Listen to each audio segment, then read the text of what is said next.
My name is John. I'm a Part 107 small unmanned aircraft pilot certified by the FAA to fly drones. And because of that, I thought I would lend my opinion on what's going on in New Jersey with drones just suddenly appearing.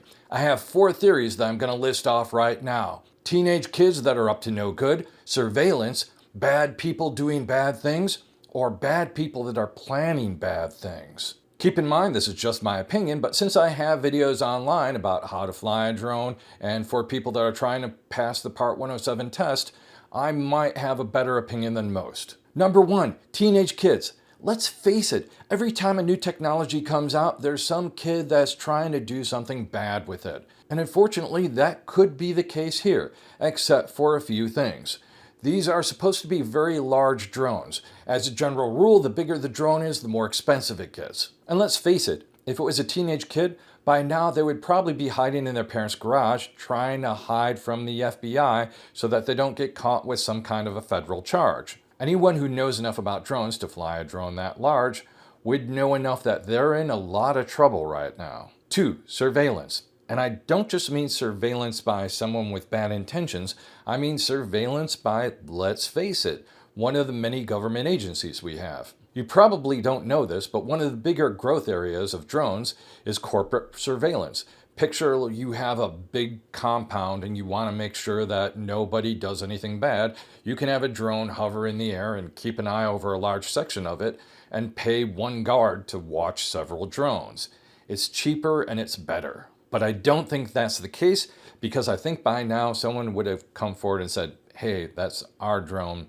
Sorry, I didn't mean to freak you out. And if it was the FBI or some other no-name agency trying to keep an eye on someone, they wouldn't have their lights on the entire time. They would probably kind of go underneath the literal radar. Number 3, this is where things really get dark. Someone with bad intent. All you have to do is watch what's going on in the war between Russia and Ukraine, and you know that it's real easy for someone with bad intent to do bad things with a drone. And it doesn't just have to be with things that go bang.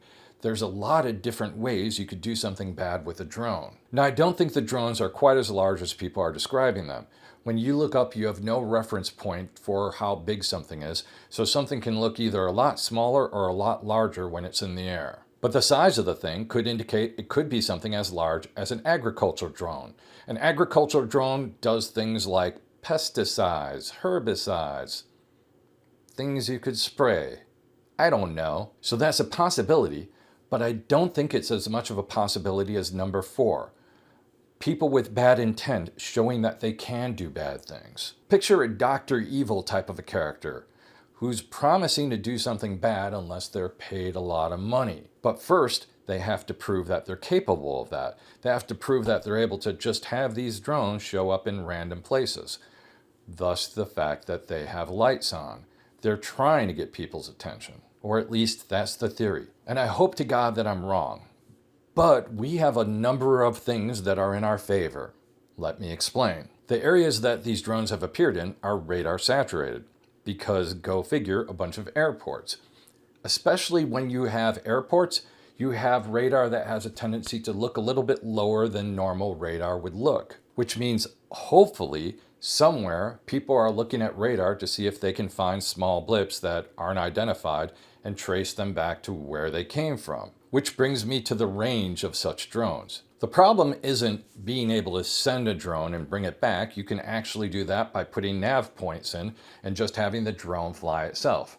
The problem is there's only a certain distance that any drone can travel.